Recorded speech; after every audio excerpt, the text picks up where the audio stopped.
40 দিন টানা তাকবীরে উলার সাথে নামাজের শুরু থেকে শেষ পর্যন্ত শামিল হতে পারা, এটা অনেক বড় একটা সৌভাগ্যের ব্যাপার। নবী করিম সাল্লাল্লাহু আলাইহি ওয়াসাল্লাম বলেছেন, তিরমিজিতে হাদিসটি বর্ণিত হয়েছে, যে ব্যক্তি 40 দিন জামাতের সাথে তাকবীরে উলার সাথে নামাজের শুরু থেকেই ইমামের সঙ্গে যোগ দিয়েছেন, মাঝে নয়, সেই ব্যক্তিকে আল্লাহ রাব্বুল আলামিন দুটি নেয়ামত দান করবেন। তার জন্য আল্লাহর পক্ষ থেকে দুটি পরোয়ানা জারি হবে। তার একটা হলো বারাআতুম মিনান নিফাক, এই ব্যক্তির মুনাফিকি থেকে মুক্তির ঘোষণা দেওয়া হবে, যে এই ব্যক্তির মধ্যে কপটতা নেই, সে খালেস এবং সচ্চা মুমিন, তার ইমানের ভিতরে কোনো ভেজাল নেই। এই পরোয়ানা সে আল্লাহর পক্ষ থেকে লাভ করবে। আর আরেকটি পরোয়ানা আল্লাহর পক্ষ থেকে লাভ করবে, তা হলো বারাআতুম মিনান নার, অর্থাৎ জাহান্নাম থেকে মুক্তির পরোয়ানা।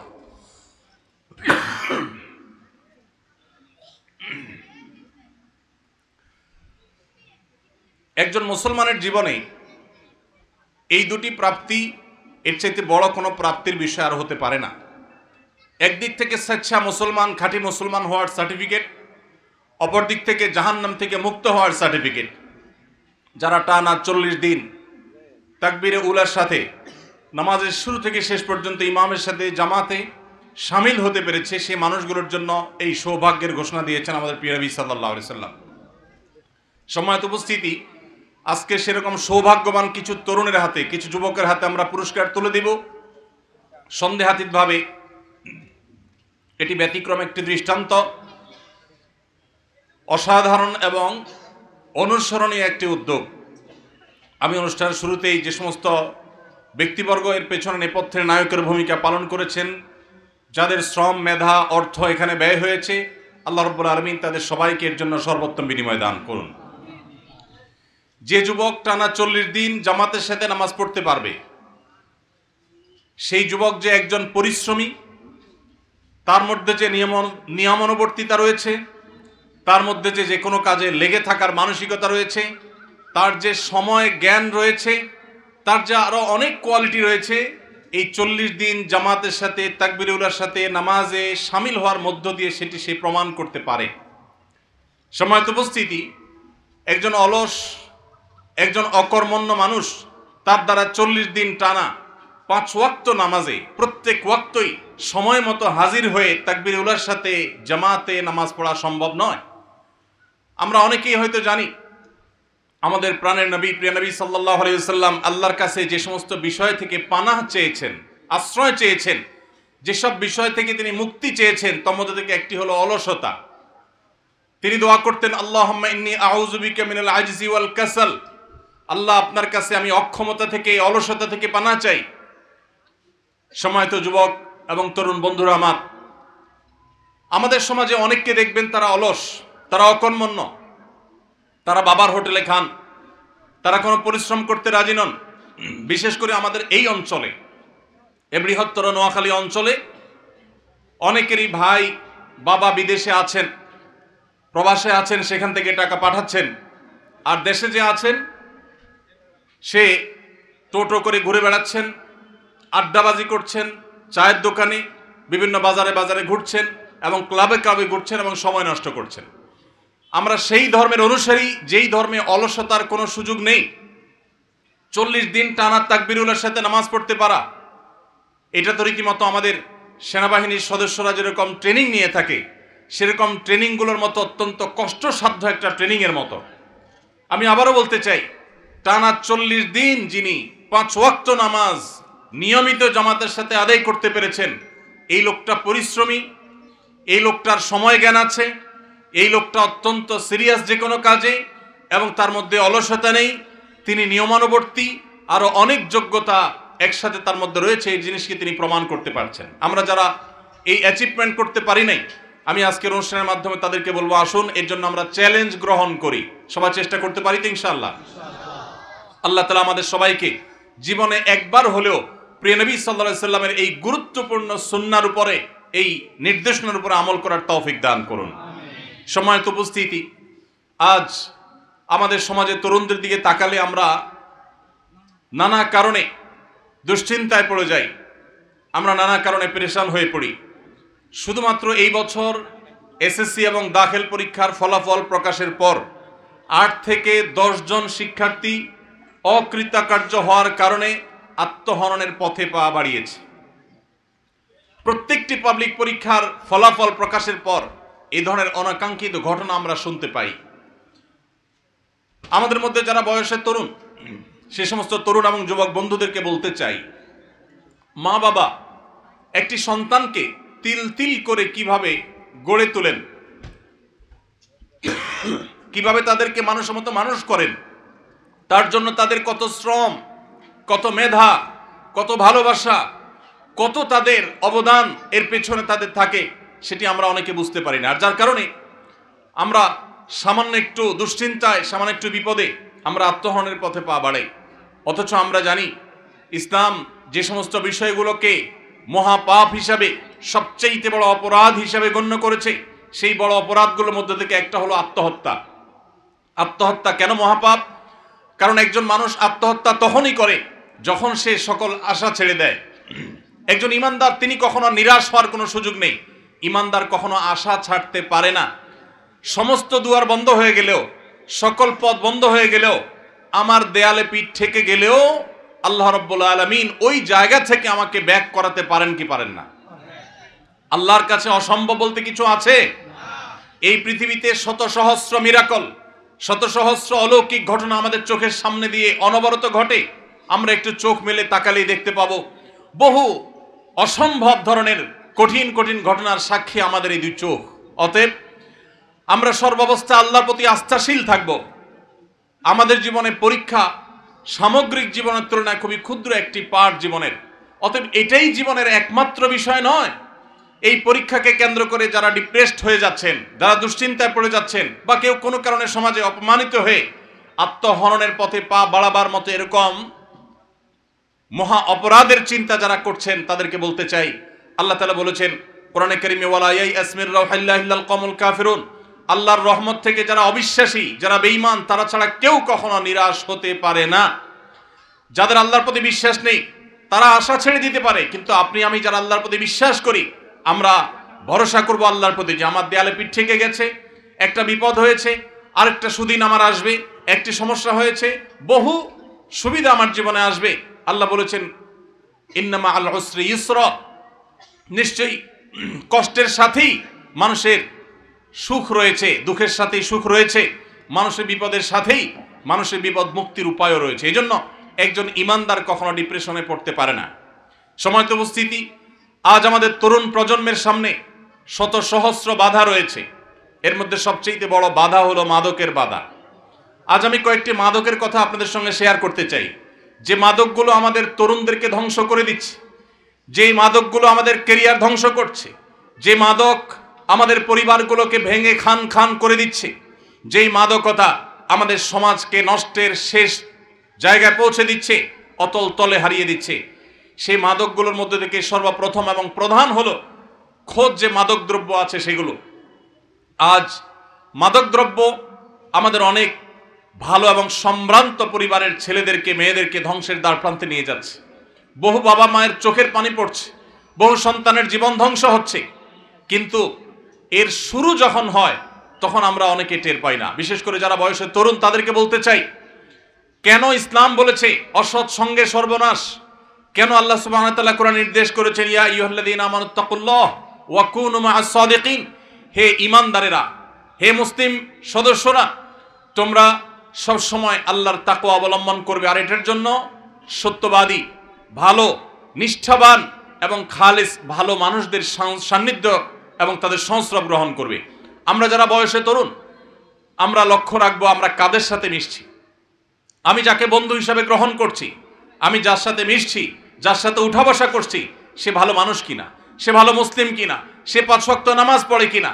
যিনি 5 ওয়াক্ত নামাজ পড়েন তার দ্বারা কখনো মাদক আসক্ত হওয়া সম্ভব নয়। পৃথিবীতে যত খুনি পাবেন, সমস্ত খুনিদের প্রায় সবাই কোনো না কোনোভাবে মাদকের সাথে সম্পৃক্ত। যত অপরাধী পাবেন তাদেরকে দেখবেন বেশিরভাগ অপরাধীরাই কোনো না কোনোভাবে মাদকের সাথে সম্পৃক্ত। কিন্তু পৃথিবীর ইতিহাসে একজন নামাজিও হয়তো দেখাতে আপনি পারবেন না যেই নামাজি 5 ওয়াক্ত নামাজ পড়েন আবার মাদকের সাথে কোনোভাবে সম্পৃক্ত। সম্মানিত উপস্থিতি, আজ সেজন্য আমাদেরকে দীপ্ত কণ্ঠে শপথ করতে হবে, আমরা মুসলিম হিসাবে ইসলামটাকে প্র্যাকটিস করব। এর জন্য কোনো প্রকার হেজিটেশন আমাদের হবে না, হীনমন্যতে আমরা ভুগবো না। আমরা সেই ইসলামের অনুসারী যে ইসলামে আমাদের সমস্ত সমস্যার সমাধান আছে। আজকে আমাদের আইন শৃঙ্খলা রক্ষাকারী বাহিনী, তারা কিশোর গ্যাং এটা মোকাবেলা করতে গিয়ে হিমশিম খেতে হচ্ছে। আজকে মাদক নিয়ন্ত্রণ করতে পারছে না, নানামুখী অপরাধ আমাদের সমাজকে ধ্বংস করে দিচ্ছে। যুবকরা যখন ধ্বংসের পথে পা বাড়ায় তখন তারা নিজেরাও টের পায় না যে তাদের সামনে কি জাহান্নাম অপেক্ষা করছে, তাদের সুন্দর এবং সোনালী ভবিষ্যৎকে কিভাবে ধ্বংসের অতল তলে ফেলে দিচ্ছে, এটা যুবকরা অনেকে টেরও পায় না। সময়ত উপস্থিতি, এজন্য আমাদের মাদকের ভয়াবহতা থেকে, এর করাল গ্রাস থেকে বাঁচতে হলে সর্বপ্রথম যে বিষয়টি আমাদের মাথায় রাখতে হবে তা হলো, কখনো অসৎ সঙ্গ অবলম্বন করা চলবে না। সব সময় নামাজি, দিনদার, আল্লাহর সঙ্গীকে সঙ্গী হিসাবে গ্রহণ করতে হবে। মনে রাখবেন, কেউ জীবনে প্রথম মাদকের যে সমস্ত ট্যাবলেটগুলো আছে, যে সমস্ত সিরাপগুলো আছে, এগুলো সেবন করা শুরু করে দেয় না, এগুলো প্রথমে শুরু করে না। মাদকের শুরু হয় সাধারণত, একেবারে শুরু হয়ে থাকে অসৎ সঙ্গী, খারাপ বন্ধু, তাদের সাথে আড্ডাবাজির মধ্য দিয়ে। এরপরে মাদকের দ্বিতীয় ধাপে এসে ধূমপায়ী বন্ধুদের পালায় পড়ে ধূমপান করে, এটা হলো মাদকের দ্বিতীয় ধাপ। মাদকের তৃতীয় ধাপে মানুষ একটা পর্যায়ে গিয়ে মাদক দ্রব্যের দিকে হাত বাড়িয়ে ফেলে। অতএব আমরা প্রথম থেকে যেন বাদ দেই, ইসলাম সেই শিক্ষা দিয়েছে। দেখুন, ইসলাম বলেছে লা তাকরাবুজ জিনা, তোমরা ব্যভিচারের কাছেও যেও না। একজন নারী তিনি সম্মানিতা, একজন নারী তিনি মা, তিনি বোন, নারীকে সম্মান করতে হবে। সেজন্য নারী কোনোভাবে যৌন নিগ্রহের শিকার যেন না হয়। আল্লাহ তাআলা আমাদেরকে বলেছেন ওয়ালা তাকরাবুজ জিনা, তোমরা জেনার কাছেও যেও না। কেন আল্লাহ বলেছেন জেনার কাছেও যেও না? কারণ আল্লাহ জানেন জেনা, ব্যভিচার এমন অপরাধ, এগুলো সরাসরি কেউ লিপ্ত হয় না, কাছাকাছি যায়, তারপরে মানুষ সেই অপরাধে লিপ্ত হয়। অতএব জেনার কাছেও যেতে আল্লাহ তাআলা নিষেধ করেছেন, তার মানে আগে থেকে বাদ দিতে বলেছেন।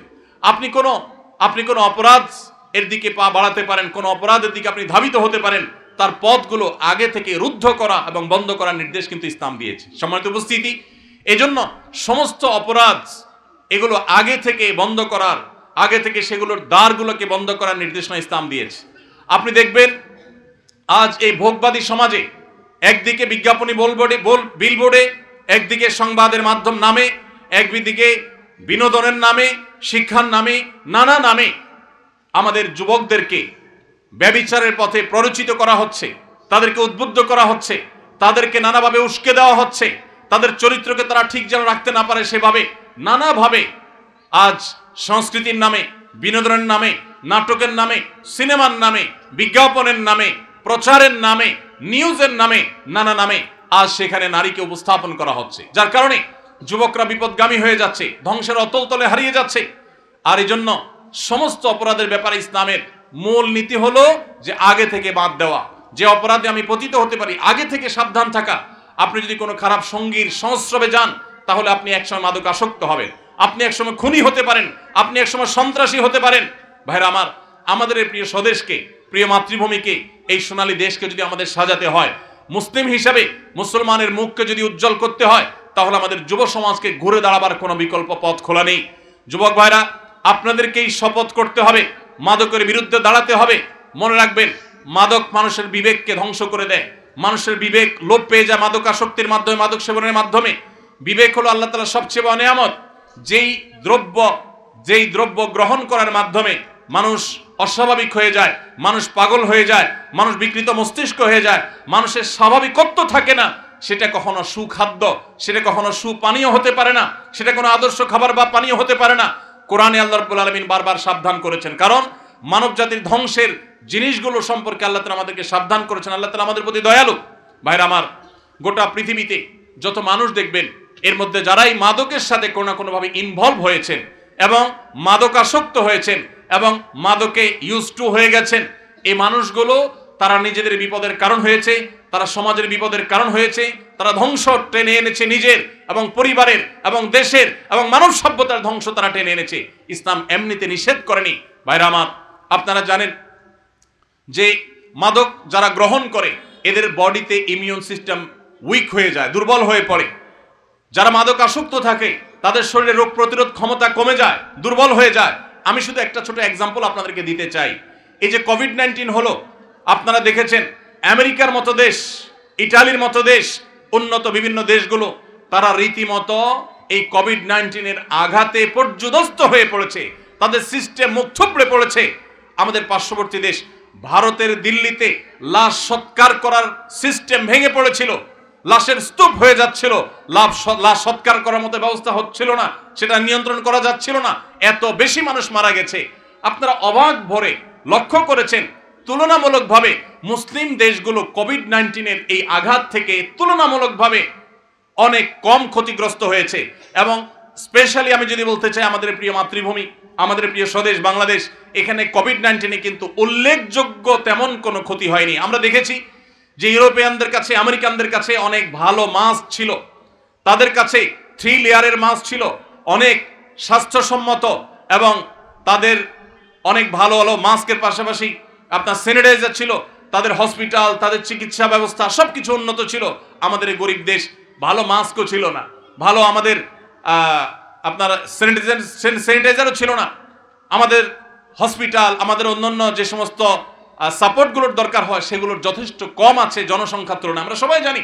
এরপরও আমাদের দেশে তেমন কোনো সমস্যা হয়নি। এর অন্যতম প্রধান কারণ, আপনি যদি 10টি কারণ বলেন, এই 10টি কারণের ভিতরে একটি কারণ, অন্যতম একটি কারণ অবশ্যই আমি এটা বলবো যে আমাদের এই দেশের মানুষ, বেশিরভাগ মানুষ তারা ধর্মে মুসলমান, এমনকি অন্য ধর্মাবলম্বীও যারা আছেন তারা এদেশের মানুষেরা সাধারণ মানুষ মাদকে আসক্ত থাকে না, তারা মাদক সেবন করে না। এর ফলে আল্লাহ তাআলা তাদের শরীরের মধ্যে ইমিউন সিস্টেমকে স্ট্রং করেছেন।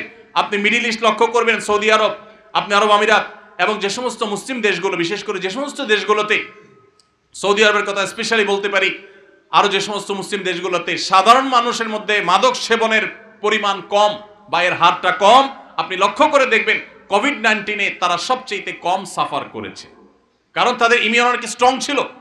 আর যারা মাদক আসক্ত হয়েছে তাদের লাং আগে থেকে ধ্বংস হয়ে গেছে। এজন্য ভাইরা আমার, আমরা মাদককে না বলা ছাড়া আমাদের জীবন কখনো গড়ে তুলতে পারবো না। আমরা যদি সুন্দর ক্যারিয়ার গড়ে তুলতে চাই, আমরা যদি সুন্দর সমাজ গড়ে তুলতে চাই, আমার শিক্ষা জীবনকে যদি আমি সাজাতে চাই, আমি যদি দেশ এবং বিশ্ব মানবতার জন্য, মুসলিমের জন্য কিছু করতে চাই, মাদককে না বলার কোনো বিকল্প পথ আমাদের সামনে খোলা নেই। ছাত্র জীবন থেকে, তরুণ বয়স থেকে মাদকের দিকে হাত বাড়িয়েছে আর মানুষের মতো মানুষ হতে পেরেছে এরকম একজন দৃষ্টান্ত আমরা দেখাতে পারবো না। এই জন্য আমরা মাদকের বিরুদ্ধে সবাই না বলবো তো ইনশাআল্লাহ। এই সমাজে যৌতুক ছিল ঘরে ঘরে, জনে জনে, প্রত্যেকটা পরিবারে যৌতুকের চর্চা ছিল। আজ আনন্দের সঙ্গে আমরা বলতে পারি যৌতুককে আমরা এই সমাজ থেকে ঝেঁটিয়ে বিদায় করেছি। যৌতুক এখন আমাদের সমাজে রীতিমতো একটা দোষের ব্যাপার, এবং এটার পেছনে সবচেয়ে বেশি অবদান আমাদের প্রশাসন, আইন শৃঙ্খলা রক্ষাকারী বাহিনীদের পাশাপাশি, সে সমস্ত ভাইদের পাশাপাশি সবচেয়ে বেশি অবদান রেখেছেন আলেম সমাজ। মসজিদের মিম্বর থেকে, ওয়াজ মাহফিলের মঞ্চ থেকে যৌতুকের বিরুদ্ধে তারা স্লোগান তুলেছেন। আজকে আমার সফর সঙ্গী গাড়ি চালক, তাকে আমি রসিকতা করে জিজ্ঞেস করলাম যে আম কাঁঠালের সিজন চলছে, তোমার শ্বশুরবাড়ি থেকে যৌতুক হিসাবে আম কাঁঠাল পাও নাই? তো সে আমাকে হেসে উঠে বলল, আমার মাকে পরিষ্কার করে বলে দিয়েছি যে কোনো অবস্থাতে শ্বশুরবাড়ি থেকে যেন এই মৌসুমি ফল আমাদের বাসায় না আসে, কোন অবস্থাতে যেন না আসে, সেজন্য আসে নাই। আমি খুব আনন্দিত হয়েছি, আল্লাহর কাছে শুকরিয়া আদায় করেছি যে আমাদের সমাজের সর্বস্তরের মানুষ যৌতুক যে অপরাধ এই জিনিসটা তারা বুঝতে শিখেছে। ঠিক একইভাবে আমাদের যে সমস্ত তরুণ বন্ধুরা মাদকের দিকে চলে যায়, তাদেরকে বাঁচাবার জন্য আমাদেরকে উদ্যোগ গ্রহণ করতে হবে। তবে এক্ষেত্রে আমি অবশ্যই বলতে চাই, এক্ষেত্রে আমাদের মূল ভূমিকা রাখতে হবে আইন শৃঙ্খলা রক্ষাকারীর ভাইদেরকে। আমাদের বিজিবি সহ বিভিন্ন বাহিনী যারা বর্ডার হয়ে আমাদের বিভিন্ন পার্শ্ববর্তী দেশ থেকে, সেটা বার্মা থেকে হোক আর ভারত থেকে হোক, যে সমস্ত মাদক দ্রব্য আসে, এই রাস্তাটাকে যদি একেবারে খুব স্ট্রংলি বন্ধ করে দেওয়া হয়, তাহলে মাদকের এই করাল থাবা থেকে আমরা অনেকেই বেঁচে যাব। অনেক পরিবার হাহাকার থেকে বেঁচে যাবে। কত নারী আমাদের অফিসে আসেন, চোখের পানি ফেলেন। অনেক উচ্চপদস্থ কর্মকর্তা, অনেক প্রতিষ্ঠিত ব্যবসায়ী, সমাজের মান্যগণ্য ব্যক্তি শুধুমাত্র মাদকে আসক্ত হওয়ার পর তার সোনালী সংসার ভেঙে খান খান হয়ে গেছে, তার পরিবার ধ্বংস হয়ে গেছে, তার ব্যবসা শেষ হয়ে গেছে, তার ক্যারিয়ার শেষ হয়ে গেছে। আপনি আমেরিকাতে ইউরোপে কয়েকদিন পরপরই শুনবেন যে তাদের বিদ্যালয়ে, পার্টি সেন্টারে, কোনো শপিং মলে আততায়ীর গুলিতে অনেক মানুষ মারা গেছে, অনেক মানুষকে খুন করা হয়েছে। এরকম যতগুলো ঘটনা আপনি দেখবেন, সমস্ত ঘটনার পেছনে আপনি সন্দেহাতীতভাবে মাদকের যোগসূত্র খুঁজে পাবেন। এরা সবাই মাদকে আসক্ত হয়, তারপরে তারা এই ভয়াবহ কর্মকাণ্ড চালায়। এই জন্য এটাকে সমস্ত অপরাধের মূল এবং মা বলা হয়েছে ইসলামে। এজন্য মাদকের বিরুদ্ধে আমাদের যুদ্ধের ঘোষণা দিতে হবে। আমরা সবাই প্রস্তুত আছি তো ইনশাআল্লাহ? আল্লাহ আমাদের যাদেরকে নিরাপদ রেখেছে, বিশেষ করে আমি তরুণ বন্ধুদেরকে বলতে চাই, আপনাদেরকে শপথ করতে হবে যে আমি কোনো খারাপ বন্ধুর পাল্লায় পড়বো না, আমি কোনো খারাপ বন্ধুর সাথে চলবো না। আমার যে বন্ধু রাস্তায় দাঁড়িয়ে আরেকটি মেয়েকে টিজ করে, আমার যে বন্ধু রাস্তায় দাঁড়িয়ে আরেকটি মেয়েকে নিয়ে টিটকারি করে, রসিকতা করে, তার ব্যক্তিত্ব নষ্ট করে, ক্ষুণ্ণ করে, কোনোভাবে তাকে হ্যারাসমেন্ট করে, মুখে উত্ত্যক্ত করে, সোশ্যাল মিডিয়াতে উত্ত্যক্ত করে, ইনবক্সে উত্ত্যক্ত করে, সে আমার কখনো বন্ধু হতে পারে না, সে আমার শত্রু। এই বন্ধুকে যদি আপনি বন্ধু হিসেবে গ্রহণ করেন, মনে রাখবেন কোরআনে কারিমে আল্লাহ তাআলা বলেছেন কিয়ামতের ময়দানে মানুষ হাত কামড়াবে, ইয়াউমা ইয়াউদ্দুয যালিমু আলা ইয়াদাইহি, দুই হাত কামড়াবে মানুষ আফসোস এবং আক্ষেপে, এবং বলবে, মানুষ কেঁদে কেঁদে আফসোস করে দুই হাত কামড়াতে কামড়াতে বলবে যে লাইতানি ইত্তাখাযতু মা'আর রাসূলি সাবিলা, আক্ষেপ, যদি আমি রাসূলের কথা শুনতাম, আমি যদি রাসূলের পথ গ্রহণ করতাম, আমি যদি অমুক বন্ধুর বন্ধুতা, তার সঙ্গ, তার সংস্রব, এটা যদি আমি গ্রহণ না করতাম, অবলম্বন না করতাম, তাহলে আমি আজ এই বিপদগামিতার পথে, এই ধ্বংসের পথে, এই জাহান্নামের পথে আমাকে আসতে হতো না। এজন্য ভাইরা আমার, সকল ধ্বংসের মূল হলো, শুরু হলো এই অসৎসঙ্গ থেকে। আপনার স্কুলে, আপনার কলেজে, সব জায়গায় রুচিবান বন্ধুদেরকে আপনি গ্রহণ করবেন। রুচিবান, যে সমস্ত বন্ধু অন্য মেয়েকে দেখে টিজ করে, তাদের ছবি দেখে বাজে কল্পনা জল্পনা করে, মন্তব্য করে, অশ্লীল উক্তি করে, সেটা বিভিন্নভাবে হোক, তাকে হ্যারাসমেন্ট করে হোক, তার অগোচরে হোক, যেভাবেই হোক না কেন, এই বন্ধু আপনাকে এড়িয়ে চলতে হবে। এই বন্ধুই আপনাকে মাদকের দিকে নিয়ে যাবে, আপনি টেরও পাবেন না। যারা মাদকে আসক্ত হয়, কেউ ইচ্ছাকৃত জেনে শুনে, এর পরিণাম জেনে ঠান্ডা মাথায় একজন মানুষ মাদকে আসক্ত হয় না। মাদকের পথে পা বাড়াবার শুরুতে যে ধ্বংসটা হয়ে যায়, এটা বুঝতে তার অনেক সময় লাগে, ততক্ষণে আর ফেরার সুযোগ থাকে না। এজন্য আমরা অসৎ সঙ্গী ত্যাগ করবো তো ইনশাআল্লাহ। কোন বেনামাজি আমার বন্ধু হতে পারে না, কোন মেয়েদের টিজকারী উত্ত্যক্তকারী আমার বন্ধু হতে, এরকম বন্ধু দেখলে ওইরকম বন্ধু থেকে আমি বেরিয়ে আসব, আমি সৎসঙ্গ অবলম্বন করব। তাহলে দেখবেন আপনার সামনে সোনালী ভবিষ্যৎ অপেক্ষা করবে, আপনি সুন্দর জীবন গড়তে পারবেন। ভাইরা আমার, মাদকের মতো এরকম বিষয় যেটা নিয়ে আমাদের ঘন্টায় ঘন্টায় কথা বলা দরকার, কিন্তু আমাদের হাতে সময় নেই। মাদকের পাশাপাশি আরেকটি মাদকতার কথা বলতে চাই। আমি কয়েকটি মাদকের কথা বলতে পারি, যে কয়েকটি মাদক আমাদের যুব সমাজকে ধ্বংস করে দিচ্ছে।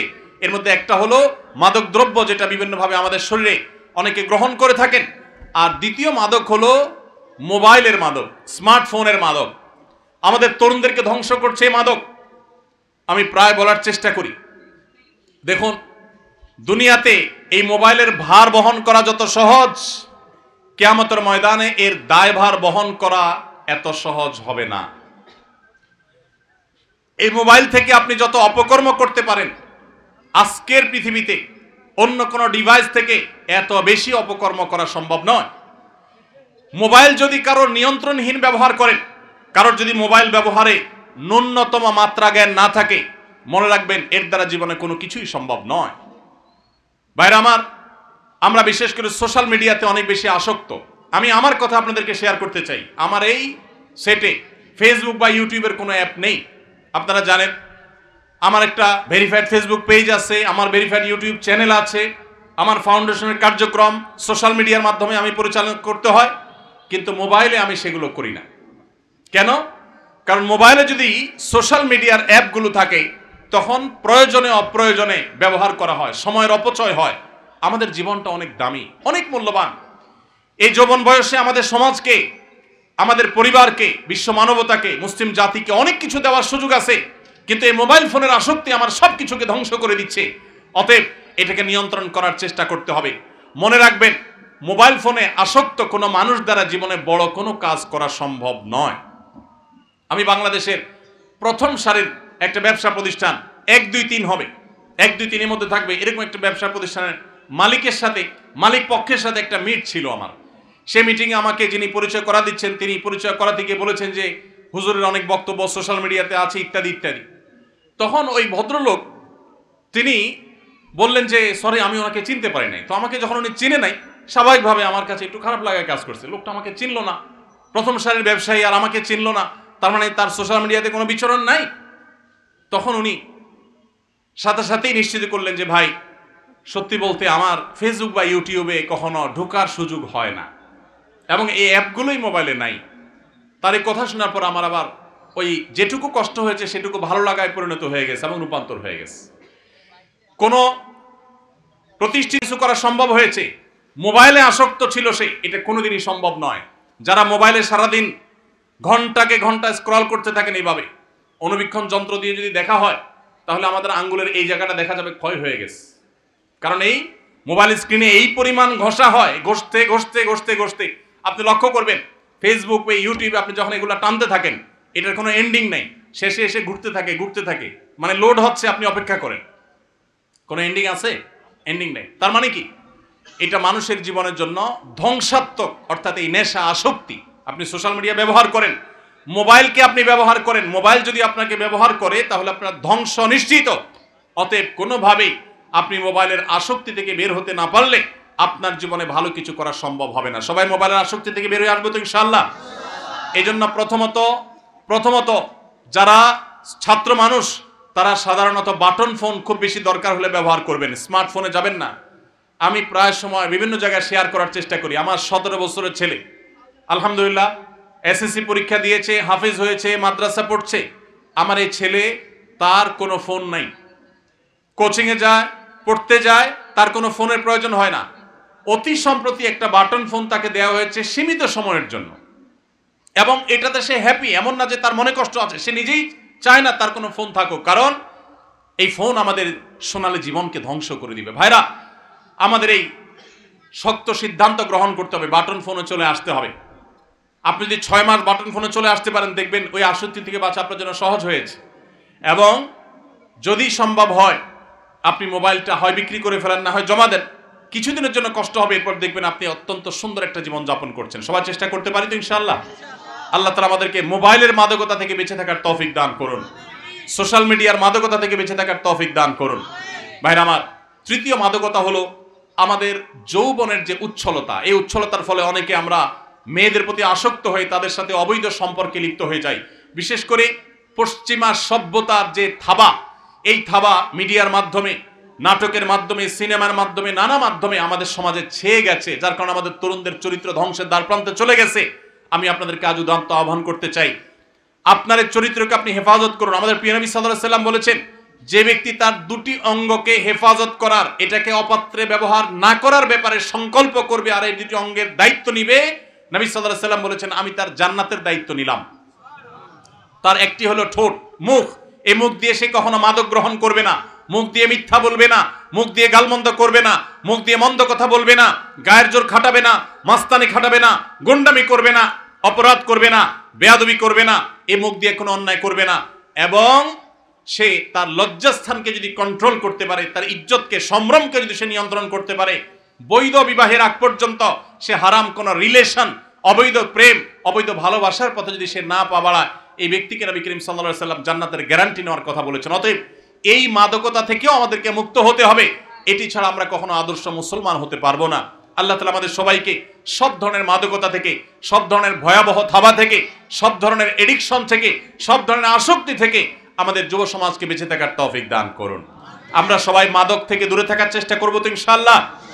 মনে রাখবেন, 5 ওয়াক্ত নামাজে যদি আপনি অভ্যস্ত হন, সৎ সঙ্গী যদি আপনি অবলম্বন করেন, মোবাইল ফোনের নেশা থেকে যদি আপনি বেঁচে থাকতে পারেন, তাহলে এই 3টি কাজ আপনার ক্যারিয়ারকে সুন্দর করবে, আপনার পারিবারিক বন্ধনকে মজবুত করবে, আপনার ভবিষ্যৎকে উজ্জ্বল করবে এবং আপনাকে ভালো মানুষ হতে সাহায্য করবে।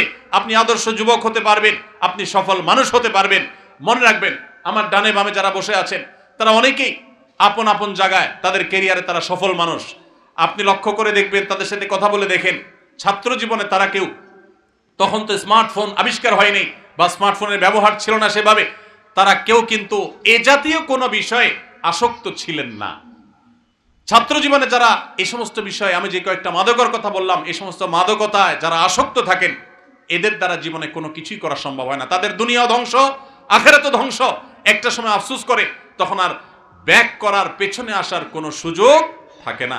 আপনি যত সফল মানুষ দেখবেন তারা পড়াশোনা করেছেন, ছাত্র জীবনে মনোযোগ দিয়ে সামাজিক কাজ করেছেন। আপনারা যুবক, এটি একটা যুব কল্যাণ সংঘ, রেজ্জাকপুর মানব কল্যাণ যুব সংঘ। আপনাদেরকে আমি বলতে চাই, মানুষের কল্যাণে কাজ করেন। আপনারা দেখেন আজকে আমাদের আসুন্নাহ ফাউন্ডেশন থেকে আমরা কোটি কোটি টাকা চ্যারিটি করছি সারা দেশে, সারা দেশের প্রান্তে প্রান্তরে। আপনারা অনেকে হয়তো জানেন না, আমি ছাত্র জীবন থেকে, আমি খুব ছোট থাকতে আমি মানব সমাজমূলক নানামুখী কাজ করার চেষ্টা করতাম। আমি মাত্র পড়াশোনা শেষ করেছি এবং একটা মসজিদের দায়িত্ব নিয়েছি মিরপুরে। তখন বাগেরহাটে সিডর হয়েছে। সিডরের আঘাতে লন্ডভন্ড হয়ে গেছে বাগেরহাট খুলনার ওই অঞ্চলটা। এক ট্রাক কাপড় চোপড়, পুরাতন কাপড় চোপড় ঢাকার মিরপুর এলাকার মানুষের ঘরে ঘরে গিয়ে তাদের কাছ থেকে কালেকশন করে 1,16,000 টাকা একটা বান্ডেল নিয়ে মসজিদ কমিটির দায়িত্বশীলদেরকে সাথে নিয়ে আমি সশরীরে সিডর এলাকায় গিয়েছি। সেখানে একাধিক মসজিদ নির্মাণ করেছি ভিন্ন উদ্যোগে। আর এই টাকাগুলো আমরা এবং এই কাপড় চোপড়গুলো সেখানে বিতরণ করেছি, খাদ্য বিতরণ করার চেষ্টা করেছি। ভাইরা আমার, আপনারা যারা বয়সে তরুণ, আপনাদেরকে আমি বলবো, আপনার রাস্তাঘাট কালভার্ট যদি ভেঙে যায়, স্ব উদ্যোগে স্বেচ্ছাসেবা দিয়ে, নিজের শ্রম দিয়ে সেটাকে ঠিক করার জন্য, মেরামত করার জন্য আপনারা উদ্যোগ নেন। আপনারা গরিব মানুষ, সবাই মানুষ কারা আছে তাদের অভাব দূর করবার জন্য উদ্যোগ নেন। এই যে কোরবানির ঈদ আসছে, কারা গরিব মানুষ তাদের বাসায় কোরবানি হচ্ছে না, তাদের বাসায় কোরবানি গোশত পৌঁছে দেওয়ার জন্য উদ্যোগ গ্রহণ করেন। আপনারা যখন এরকম সমাজমুখী উদ্যোগ গ্রহণ করবেন, মাদক এবং এ জাতীয় যে সমস্ত অভিশাপ আমাদের সমাজকে চোখ রাঙাচ্ছে, কিশোর গ্যাংয়ের যেই অপরাধ চক্র আমাদেরকে চোখ রাঙাচ্ছে, ইনশাআল্লাহ এই অপরাধ ধুয়ে মুছে আমাদের সমাজ থেকে পরিষ্কার হয়ে যাবে। অতএব আপনারা সবাই এই মানবিক এবং সামাজিক কাজগুলো করতে প্রস্তুত আছেন তো ইনশাআল্লাহ? আল্লাহ তাআলা আমাদের সবাইকে মাদককে না বলে কোরআনের পথে, সুন্নাহর পথে, ইসলামের পথে আসার তৌফিক দান করুন। 5 ওয়াক্ত নামাজ সবাই জামাতের সাথে পড়বেন তো ইনশাআল্লাহ? সকল প্রকার খারাপ বন্ধু আজকেই আপনার লিস্ট থেকে ডিলিট করে দিবেন, ঠিক আছে তো ইনশাআল্লাহ? এবং তাতে যত কষ্ট হয় হোক, এক সময় দেখবেন আপনি এটার জন্য অনেক বেশি আনন্দিত হবেন। আল্লাহ তাআলা আমাদের সবাইকে আমলের তৌফিক দান করুন। আমি অত্যন্ত আনন্দিত আজকের এই ব্যতিক্রমী প্রোগ্রামে এখানে অংশগ্রহণ করতে পেরে। বিশেষ করে জনাব অ্যাডভোকেট সাহেব, তিনি বারবার যোগাযোগ করেছেন, তার তরফ থেকে বারবার যোগাযোগ হয়েছে, এবং অত্র এলাকার মান্যগণ্য ব্যক্তিবর্গ যারা আছেন, সফল ব্যক্তিত্ব যারা আছেন, আমি সবার কাছে কৃতজ্ঞ আমাকে এরকম একটা প্রোগ্রামে উপস্থিত হওয়ার সুযোগ করে দেওয়ার জন্য। মাগরিবের পর ইনশাআল্লাহ আমরা পুরস্কার বিতরণীতে যাব। আল্লাহ তাআলা আমাদের সবাইকে যে সমস্ত কথা শুনলাম আমল করার তৌফিক দান করুন।